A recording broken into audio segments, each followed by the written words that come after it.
Hey y'all! Welcome to my first calligraphy video.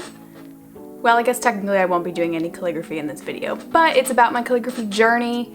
It's been a crazy last couple of months. I've really been trying to get a calligraphy business up and going, and I've just been filling my head chock full of information from all of you amazing successful calligraphers out there, and hand letterers, and entrepreneurs, and sole proprietors, and all of you great people. So thank you for all that you share. I intend to do the same as I continue on my journey, so stay tuned for more. I guess I should have said that at the end. But today I'm just gonna be talking about where I'm at, how I got here. Here's my calligraphy journey.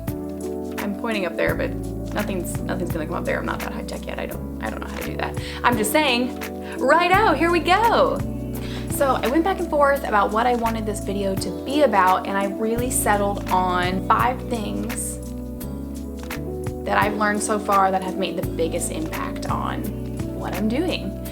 So number 1 is to just get started. I held myself back for the first 2 weeks just playing around with I need to start social media accounts. I don't have any personal social media other than Pinterest, so how do I even work Instagram, Facebook, any of that? That all is still, honestly, to this day, very overwhelming.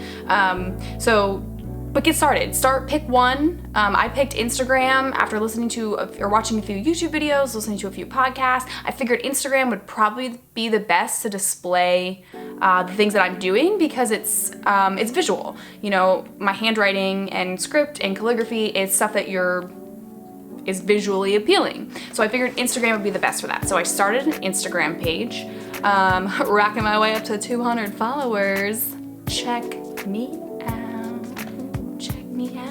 I almost let that hold me back because I thought, I don't know what my theme for my page is gonna be, or I don't have a good camera, or I have an iPhone 5. What am I gonna be able to do with that on Instagram? And it held me back for a couple weeks until finally I was like, you know what? I'm just gonna get started. I'm just gonna post something. So I posted, the very first post that I made actually featured this book. Went to handy dandy Barnes & Noble and was looking through their calligraphy stuff, and I bought this book.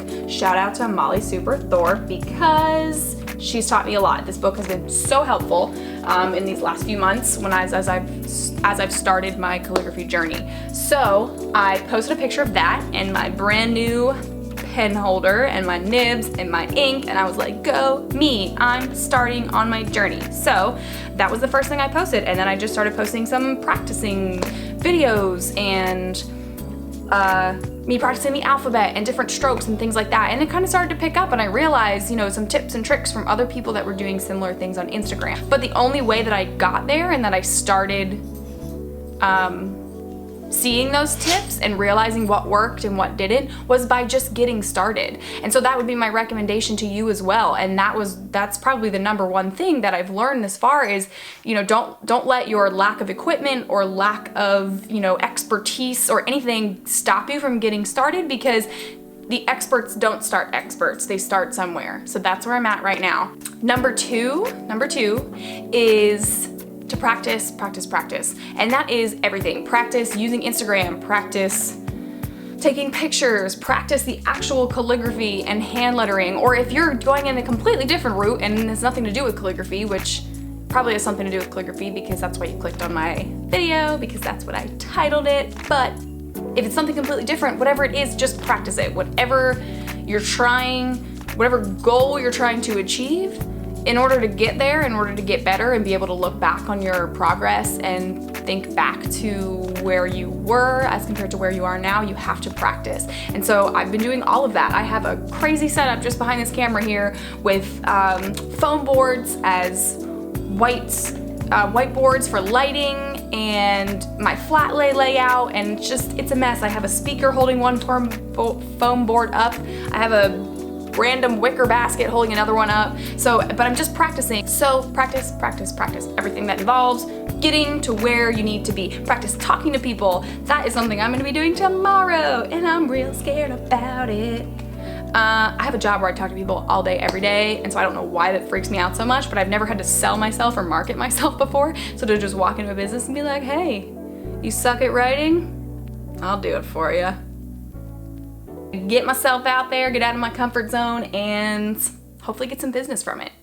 Number 3 is to think twice, or even 3 times, or maybe even 4 times before you buy new supplies.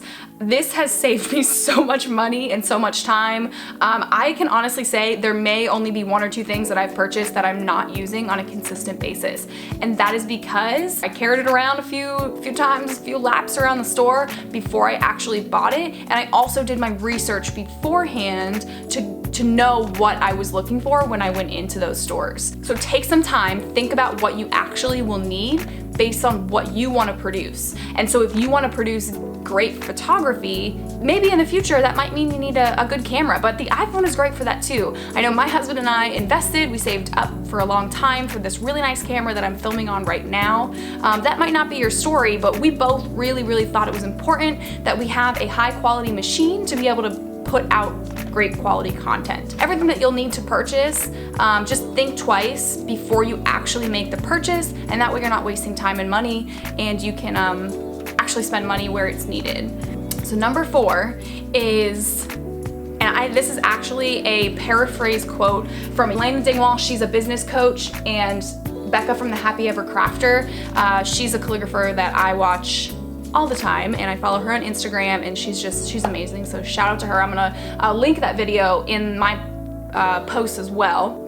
A quote that really stuck out to me is they were talking about, they were kind of debunking some myths as to why people don't get started with their personal business, whether it be calligraphy or anything else. And one of the main reasons was they don't think that they're good enough, or they don't think they're ready.